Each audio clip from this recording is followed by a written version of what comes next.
Good morning, Singapore. I'm Lim Tean of PAR. Together with me is Hui Hui.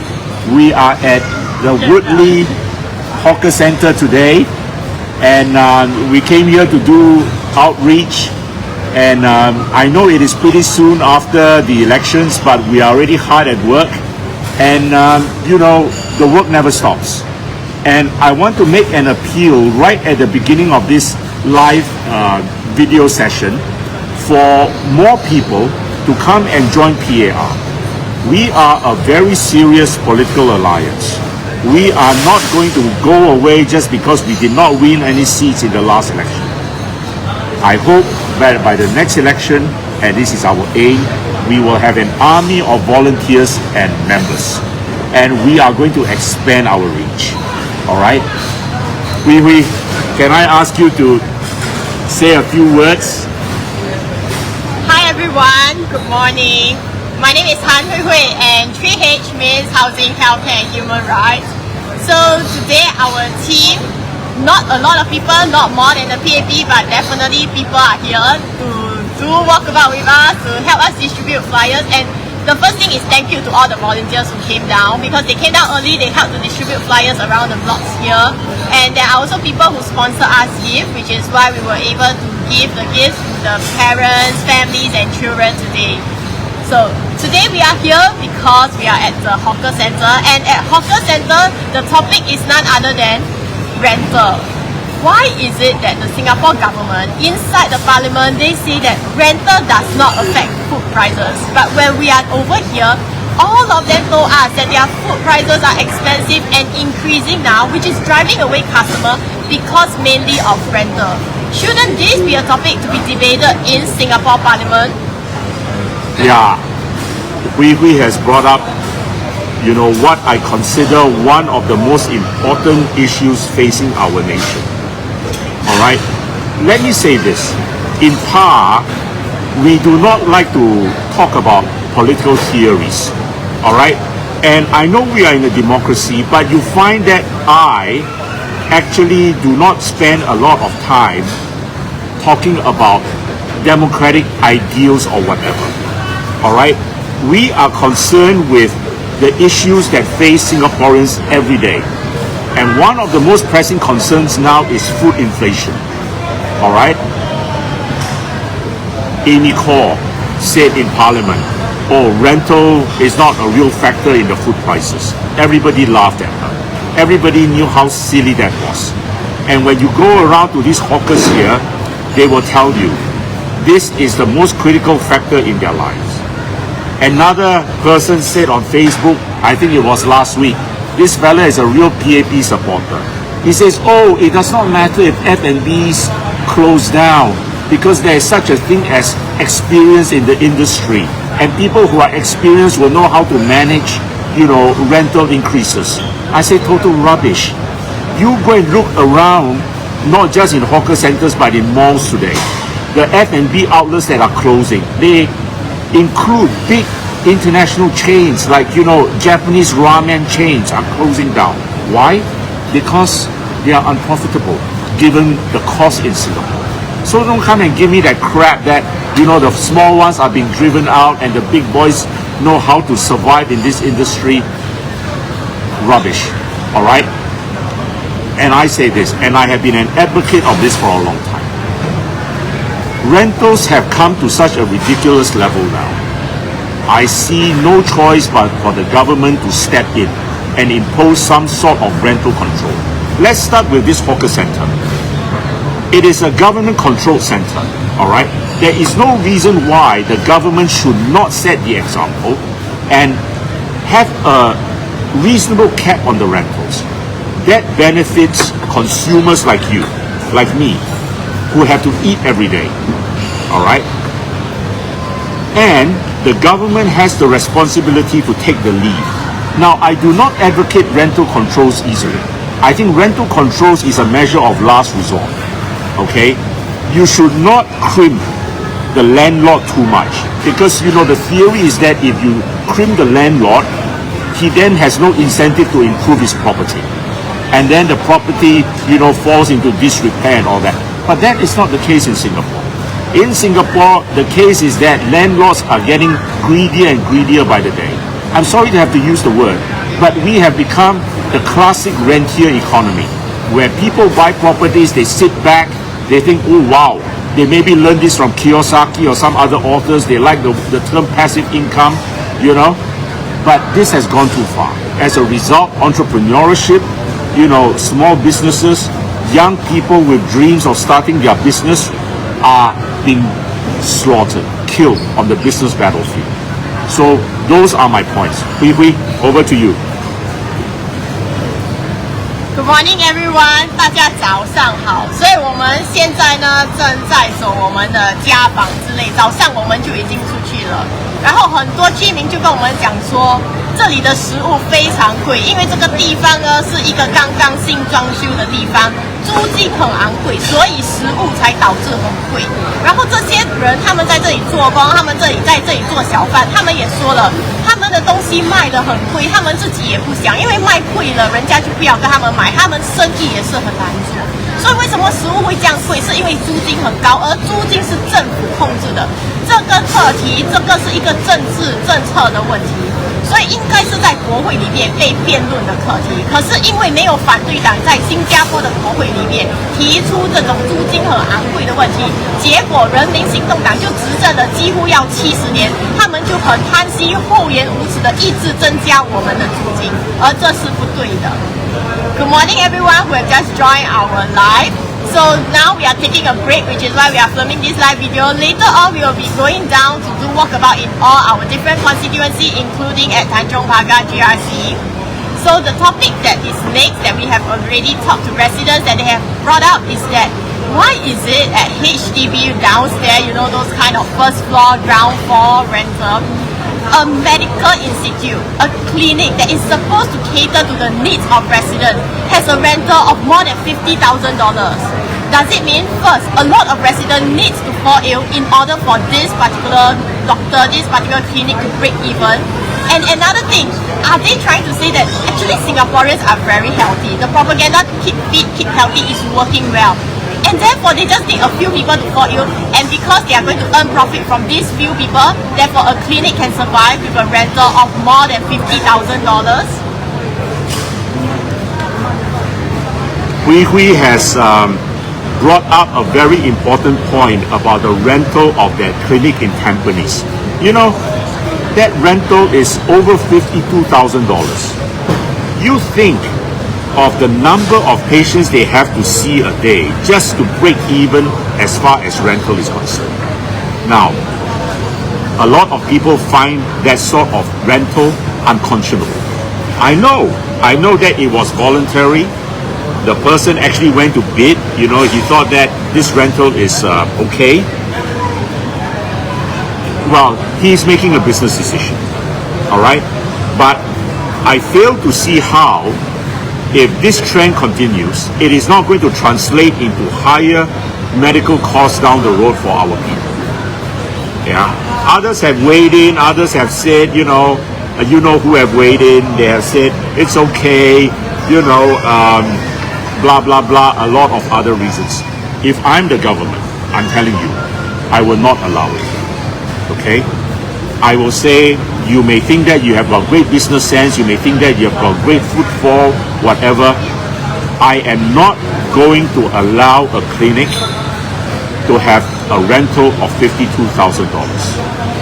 And you may say that there are certain standard charges. Well, I want to keep those standard charges. I do not want them to increase. And I see any increase in rental as a one-way street towards pushing up medical costs in future.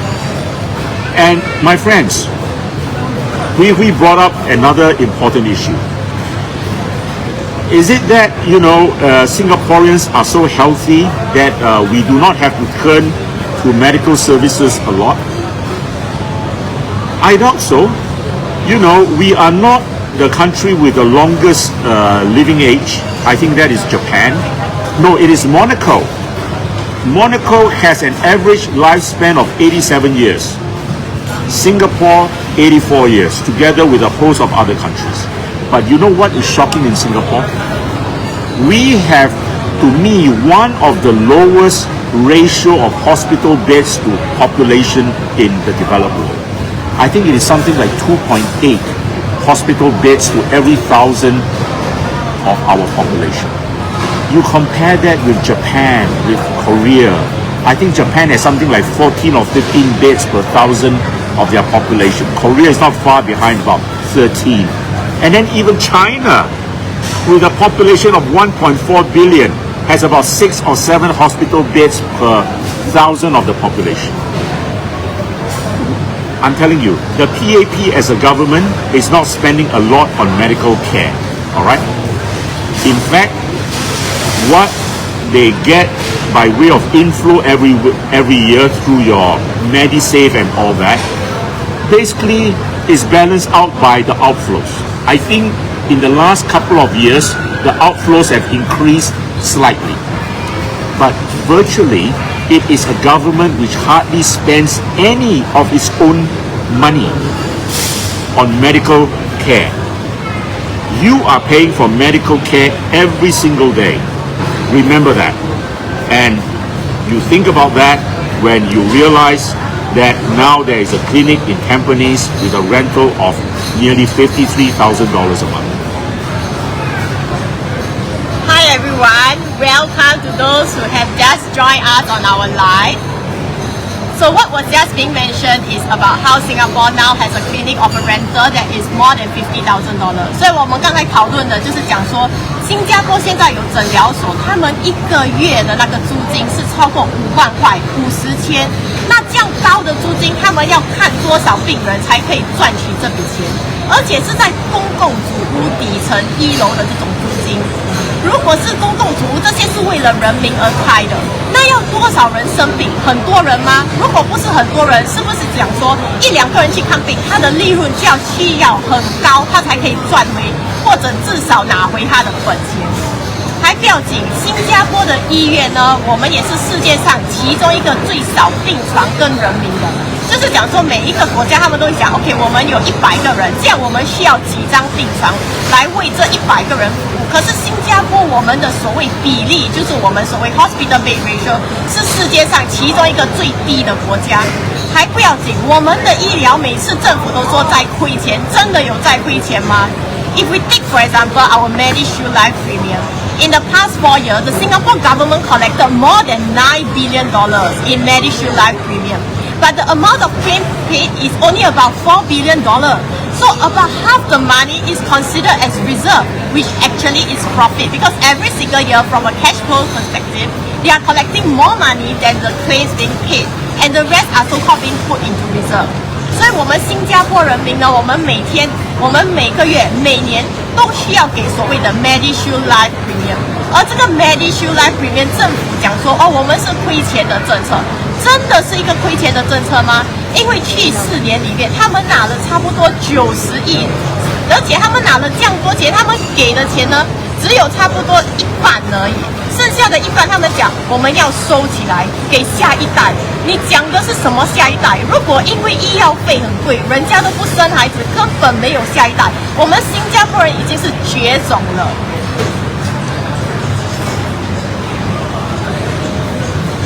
Yes, and my friends, you know, in the last election, just recently concluded, PAR came out with a proposal of free education, free healthcare for all Singaporean children. Now, many people, I think, were stunned or they balked at that, because in Singapore, you know, people are taught that nothing is free. But my friends, I want you to think about this. We must change our thinking. Everyone now is complaining about the high cost of living, all right? And let me tell you this, your cost of living is going to go even higher in the coming years. You look at what is happening around the world today. But more importantly, you look at what is happening within Singapore. Inflation is mostly a product of government policies. It is not a product of world events, like what Lawrence Wong likes to tell you. Oh, we are in an open economy. You know, we are price takers. Inflation is important. That's total nonsense. All right?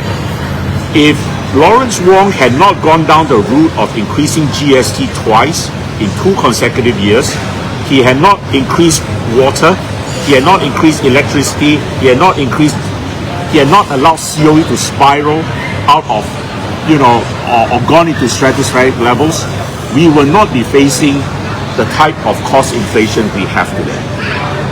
Very much the product of government policies. Now, you do not hear a single proposal from the PAP, not a single proposal of how to bring the cost of living down, do you? What is their solution? Oh, we will give out more vouchers. We will give out more CDC vouchers. All right? We in PAR, we do not talk about vouchers because to me that is a shameful way, all right, to subsidize survivability. To me, CDC vouchers are nothing more than glorified food stamps. You know, in America, government gives out food stamps to the impoverished, the destitute, because they cannot afford food. Yeah? We are interested to bring down your cost of living. And one of the best ways is to bring down the cost of healthcare and education. Yeah, because those are big components in every person's cost of living every day. And we have already explained in the last GE. You can have free education, free healthcare, and that includes every Singaporean without a Singaporean being taxed an extra single cent, because the money is already there with the government.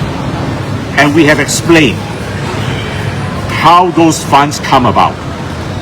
So, my friends, if you look at many other countries, many advanced countries, Norway, Finland, you know, they have free healthcare.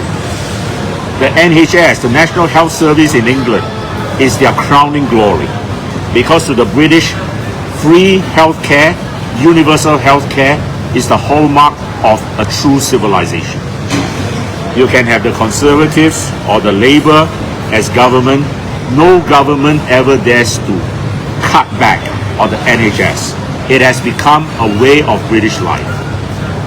And we must come to expect that the government will take care of us for our health. No person should ever think that he or she cannot afford to go to the hospital because he or she cannot afford to pay for hospitalization. And you have already been paying so much throughout your working life through MediSave, through all these MediShield premiums and all that. Why are you now having to go to hospital and being told, oh, your MediSave will only cover a certain portion and the rest you got to come out with cash? Why? All right, and I get that question all the time from people I meet. I want Hui Hui, who's very knowledgeable about this, to address even more issues concerning healthcare. 所以刚才我们讨论的课题呢，就是关于新加坡政府，他每次讲说我们没有够钱，我们应该提高我们的消费税，从7%变成8%，变成9%。可是他又讲说，哦，你提高了这个消费税，我们才有办法补助人民。真的吗？因为在7%消费税的时候，我们都有办法把免费的奖学金拿去给外国人。如果我们有办法把我们的钱，我们新加坡人的钱拿给外国人，给他们读奖学金，这样子我们没有办法把这笔钱拿给我们自己本地的新加坡人吗？我们不应该先帮我们自己的本地人，帮助我们新加坡的小孩子，让他们好好的读书吗？So according to the Singapore government, they say that we don't have enough money. We don't have enough money, so we need to increase the GST 7 to 8 to 9. But is it true? Because at 7% GST, they have the money to give free scholarship to foreigners. If they can give free scholarship to foreigners, surely they can just give it to our own Singaporeans first.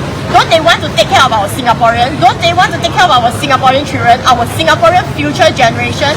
Why are you giving free scholarship to foreigners when our own Singaporeans are not being taken care of first? 然后他又讲说，我们的东西全部很贵，如果不给外国人的话，我们就会很可怜。新加坡人很可怜，就是因为你把我们的东西、把我们的资源给了外国人，所以人民才生活在水深火热之中。你讲说我们的医药费没有办法给老人，然后变成很多老人现在这群老人在家里很多安乐死，很多死了甚至都没有人知道，等到身体腐烂我们才知道，而且这些是有报道在新闻里面，那些没有报道在新闻的里面又有多少？ With the latest data that the government has given, in Ang Mo Kio alone, they launched a new initiative in Ang Mo Kio whereby they want to help elderly. And a year like that, it's about 2,000 cases in just Ang Mo Kio alone. Why are they not extending this to the entire Singapore? Shouldn't this be a policy to be debated inside Singapore Parliament instead of being an initiative for Ang Mo Kio to be bragged about by mainstream media? They claim that they have helped about 2,000 Singaporeans in Ang Mo Kio region. But the thing is, they should be helping the entire Singapore situation. They should be helping all the elderly in Singapore. Why are they just helping 2,000 elderly in Ang Mo Kio and not the whole Singapore situation? And not only that, where are these resources going to come from? Shouldn't this be a policy to be debated in Parliament about how we want to improve the lives of Singaporean elderly and how we want to make sure they have a future generation whereby they can retire in Singapore and not work as cleaners in Singapore?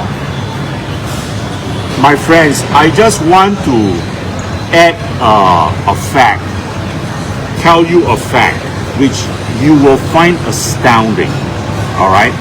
To add on to what Hui Hui has just said. Leong Zihian, PAR's Leong Zihian, has been telling me for some time now.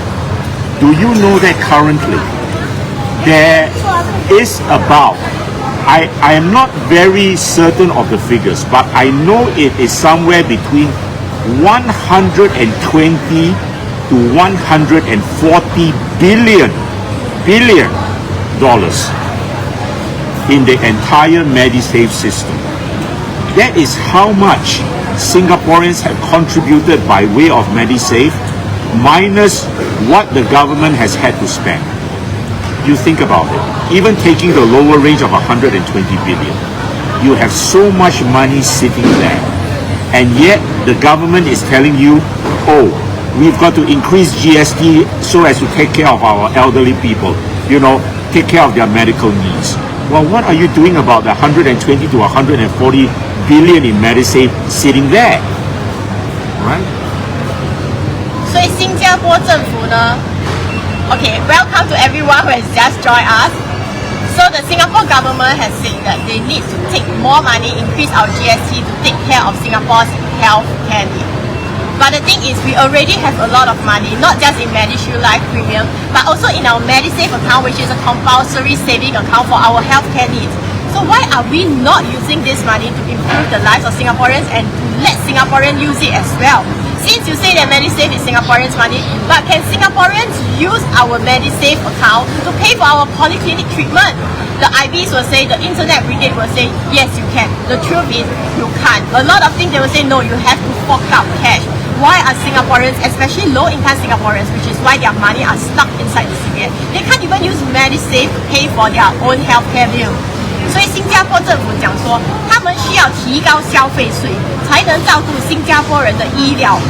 可是呢，新加坡的医疗这些呢，不是讲说提高消费税就可以。我们的 MediSave， 我们公积金里面有一个 MediSave， 里面就已经有钱了。然后里面的钱，我们如果去诊疗所、去 polyclinic、去诊所，我们根本不可以用这些钱。我们去看病，他还讲说你要掏现金出来。为什么新加坡人需要掏现金？可是我们里面都已经有钱，你不让我们拿出来用呢？